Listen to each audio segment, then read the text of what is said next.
Kelas. Yes. Okey, hari ini kita akan belajar pecahan. Daripada suatu kuantiti. Okey, pecahan daripada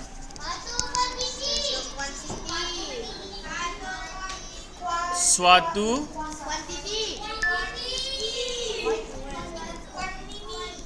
Kuantiti. Suatu kuantiti. Macam mana? Okey, cikgu bagi contoh. Kita ada berapa karipap? Cikgu cakap tadi 15 karipap.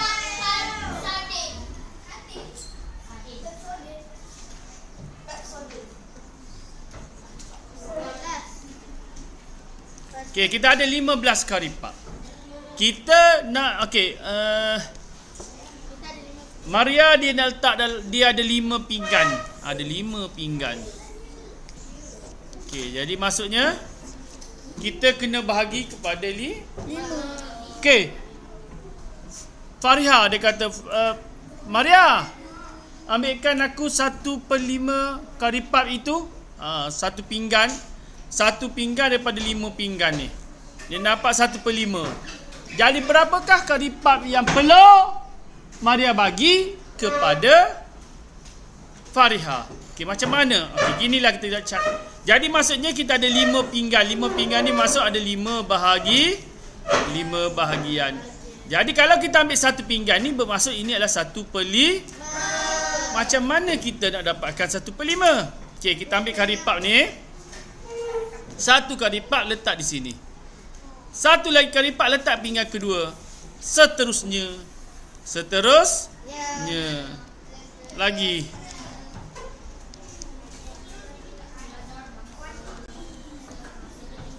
Okey, lagi. Ada sampai habis karipap ni. Sampai habis karipap. Okey, dah habis karipap. Kita bahagi sama rata dalam ke-5 pinggan tersebut. Jadi 1/5 maksudnya 1 daripada 5 pinggan itu ada berapa biji karipap? Ada berapa? Ada 3 biji karipap. Maksudnya 1/5 daripada 15 biji karipap adalah berapa? 3 biji karipap. Okey, itu adalah penerangan je. Okey, kita ada cara kerja. Kita ada 2 cara kira. Jalan kira kita ada 2. Okey. Jalan kira cepat, cikgu tunjuk kat kamu ialah daripada, bila kamu tahu daripada, maksudnya daripada ni kita guna operasi darab. Akif, kita guna operasi apa, Akif? No. Operasi apa, kelas? Darab. Daripada ini ialah operasi darab. Jadi Hazim, 1/5. Okey, 1/5 darab 15. 1/5 daripada 15. Maksudnya 1/5 darab 15. Okey, ingat. Cikgu pernah ajar. Yang atas ni kita dah darab. Yang bawah kita bahagi. Okey, darab dan bahagi. Okey, contoh 1 darab 15. 15 bahagi 5. Sebab waktu 3. Kalau tak boleh congak, kita buat macam biasa. 15 bahagi 15 bahagi 5. Okey. Bahagi macam biasa seperti yang cikgu ajar. Okey, ada satu lagi untuk buat kamu kurang keliru. Macam mana cara dia? Tak nak bagi keliru. Okey, macam biasa 1/5 daripada ni kita tukar jadi dah per 15. Macam mana tak nak bagi keliru? Okey, senang saja. Ini cikgu tu dah jelas. Okey, tak apa. Kita per dengan Kenapa 15 per dengan 1?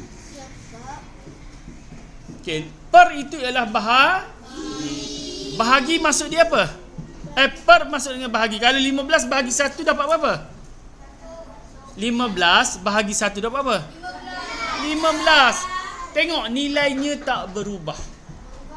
Tak berubahlah, tadi 15. Kalau 15 bahagi 1 tetap 15. Tak berubah tu yang kita buat per dengan Itulah yang kita buat per dengan 1. Okey, kemudian macam mana? Macam mana kemudiannya? Kemudiannya ialah kita darab terus macam cikgu ajar. Okey, darab terus. 1 darab 15, 15 darab 5 darab 1. Okey, 15 per 5. Apa maksudnya? 15 per 5. Okey, bagus Arif Hayat. 15 per 5 maksudnya 15 bahagi 5. Okey. Macam biasa kita buat sifir. 1, 5 2, 5 3, 5 Ada 15. Jumpa 15, tulis 15. Darab dengan berapa? Tolak dapat berapa? Tak ada baki. Jawapan dia berapa? Sama tak yang kita buat tu? Sama tak yang kita buat yang tadi, yang cepat ni? Sama tak dengan kita punya buat dalam bentuk gambar rajah? Sama. Tengok jawapan matematik macam mana sekalipun awak buat guna banyak cara sekalipun dia tetap sama. Okey, faham tak awak nak guna yang mana? Yang cara panjang atau cara pendek? Okey, tak kisah. Kalau awak rasa keliru, awak boleh guna cara panjang. Kalau rasa cepat, terus guna cara pendek. Okey, ataupun ada lagi satu cara. Itu terpanggil cancellation. Macam mana cancellation itu? Senang. Kita boleh guna dalam dua-dua kaedah ni. Tengok Tengok sini kelas. Okey. Contoh 1 per 5 darab 15. Okey. Bawah dia 5, atas dia 15. Boleh tak cancellation? Dengan sifir berapa? 5 terbaik. 5. Berapa darab 5 jadi 5? Tak, berapa darab 5 jadi 5? 1. Berapa darab 5 jadi 15? 3. Awak nampak tak sekarang ni? 1 darab 3 berapa? 3 bahagi 1? 3. Senang. Kalau pandai sifir, faham sifir, cepat. Mas, cikgu saya nak buat cara kedua tadi. Boleh juga. Cara kedua 1 per 5 darab 15. Awak buat per 1. Darab terus, kamu akan dapat 15 per 5. Ataupun kau cancellation terus kat sini. Cancellation. Terus kamu cancellation terus. Macam tadi, 1 dengan 5. Kalau 1 dengan 5 kelas. Okey. Jadi kamu dah dapat dah terus jawapan dia ni. 1 darab 5. 1 dengan 5. Sorry. Sorry. Okey, 3. Kamu asyik 5. Okey. 3 kan? Okey, macam mana? 1 darab 3. 1 darab 1. 3 per 1 sama dengan? Bukan 3 tambah 1. 3 per 1. Maksudnya 3 bahagi 1 bersamaan dengan? 3. Bagus, Noh. 3. Sama tak jawapan dia?